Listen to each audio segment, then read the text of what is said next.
प्रेम से बोलिए जय श्री राम। आदरणीय दर्शकों, मैं आलोक तिवारी अपने YouTube चैनल हिंदू तीर्थ स्थल में आपका स्वागत करता हूं और आज की इस वीडियो में अत्यंत रोचक जानकारी लेकर के प्रस्तुत हुए हैं। आदरणीय दर्शकों, इस वर्ष रामनवमी के दिन भगवान सूर्य श्री राम लला का सूर्य तिलक से अभिषेक करेंगे। जी हां, आपने सही सुना। आदरणीय दर्शकों, जैसा कि आप सबको ज्ञात है कि भगवान श्री रामचंद्र जी 22 जनवरी 2024 को अपने मंदिर में अर्थात अपने निवास स्थान तक पहुंच चुके हैं। यह भारतवर्ष के लिए गौरव की बात है कि 500 वर्षों के कड़े संघर्ष के बाद भगवान श्री रामचंद्र जी अपने महल तक पहुंचे हैं। रामलला के अपने महल में जाने के बाद यह पहला अवसर होगा जब उनका जन्मोत्सव उनके दिव्य महल में मनाया जाएगा।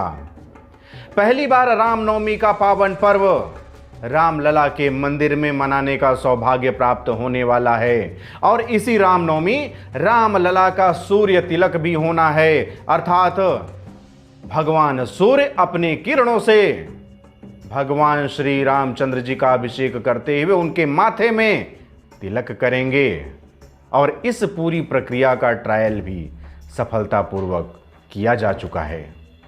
सूर्य की किरणें 17 अप्रैल 2024 को दोपहर के ठीक 12 बजे मंदिर के तीसरी मंजिल पर लगाए गए ऑप्टो मैकेनिकल सिस्टम के जरिए गर्भगृह तक आएंगी।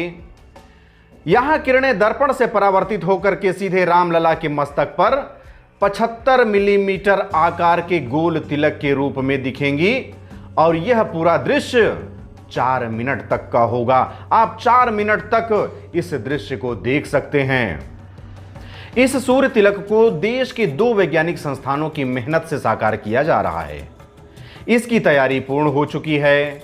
मंदिर के पुजारी श्री अशोक उपाध्याय के अनुसार कुछ दिन पहले सूर्य तिलक के लिए वैज्ञानिक उपकरण गर्भगृह के ठीक ऊपर तीसरी मंजिल पर स्थापित किए जा चुके हैं। 7 अप्रैल को मध्याह्न आरती के बाद पहला ट्रायल हुआ तो किरणें रामलला के होठों पर पड़ी। फिर लेंस को दोबारा सेट करके 8 अप्रैल को ट्रायल हुआ तो किरणें सीधे मस्तक पर पड़ी। इससे रामनवमी पर सूर्य तिलक का आयोजन अब तय एवं निश्चित माना जा रहा है।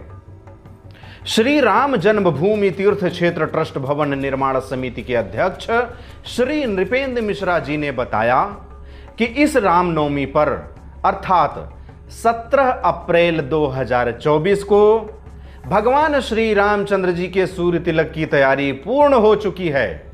इसका प्रसारण 100 LED स्क्रीन के माध्यम से पूरे अयोध्या में किया जाएगा।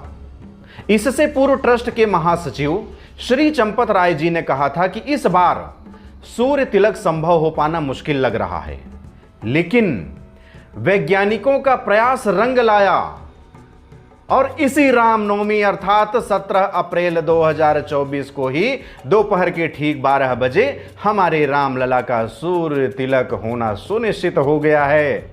इन वैज्ञानिकों को धन्यवाद देना चाहिए। गर्भगृह में ऐसे पहुंचेंगी किरणें।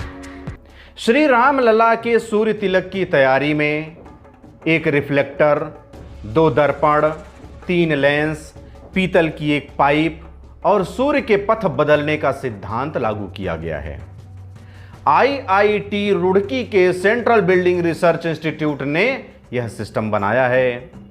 प्रोजेक्ट के वैज्ञानिक श्री देवदत्त घोष के मुताबिक यह सूर्य के पथ बदलने के सिद्धांतों पर आधारित है। इसमें एक रिफ्लेक्टर, 2 दर्पण, 3 लेंस और एक पीतल की पाइप के माध्यम से सूर्य की किरणें ऐसे परावर्तित होंगी कि सीधे हमारे रामलला के मस्तक तक पहुंचेंगी और सूर्य तिलक बन जाएगा। CBRI के वैज्ञानिक डॉक्टर प्रदीप चौहान ने बताया कि रामनवमी की तारीख चंद्र कैलेंडर के आधार पर तय होती है। सूर्य तिलक तय समय पर हो, इसलिए सिस्टम में 19 गियर लगाए गए हैं जो सेकंड में दर्पण और लेंस पर किरणों की चाल बदल देंगे। बेंगलुरु की कंपनी ऑप्टिका ने लेंस और पीतल के पाइप बनाए हैं। चंद्र और सौर कैलेंडरों के बीच जटिल अंतर की समस्या का हल इंडियन इंस्टीट्यूट ऑफ एस्ट्रोफिजिक्स ने निकाला है। यह उपकरण कैसे काम करेगा? मंदिर के छत पर एक बॉक्स में रिफ्लेक्टर लगाया गया है।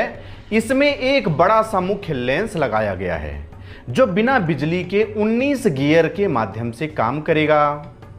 रामनवमी को दिन में 12 बजे सूर्य की किरणें तीसरी मंजिल पर लगे सिस्टम के पहले रिफ्लेक्टर पर गिरेंगी, यहां से पहले दर्पण पर जाएंगी और फिर लेंस के जरिए तेजी से आगे बढ़ेंगी। वर्टिकल पाइप में 2 और लेंस से गुजरते हुए किरणें गर्भगृह में रामलला के ठीक सामने लगे दूसरे दर्पण पर गिरेंगी। इस दर्पण को 60 डिग्री पर लगाया गया है ताकि किरणें सीधे टकरा करके मस्तक तक जाएं। दूसरा दर्पण गर्भगृह में रामलला के मस्तक के ठीक सामने में होगा। इसमें सूर्य की किरणें तीनों लेंस और पाइप से टकरा करके पहुंचेंगी और इस दर्पण से रिफ्लेक्ट होकर के परावर्तित होकर के सीधे रामलला के मस्तक पर पहुंचेंगी और श्री रामलला का सूर्य तिलक करेंगी। प्रेम से बोलिए श्री रामचंद्र भगवान की जय। इस तरह से इस वीडियो के माध्यम से आपके सामने अत्यंत महत्वपूर्ण एवं रोचक जानकारी प्रस्तुत की गई। मैं आशा करता हूं कि आज की यह जानकारी आपको पसंद आई होगी।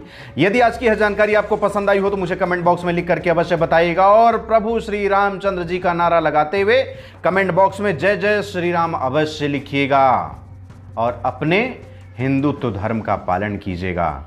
अब मुझे आज्ञा दीजिए, मिलते हैं अगले वीडियो पर किसी नवीन जानकारी के साथ, किसी नवीन तीर्थ स्थल के साथ।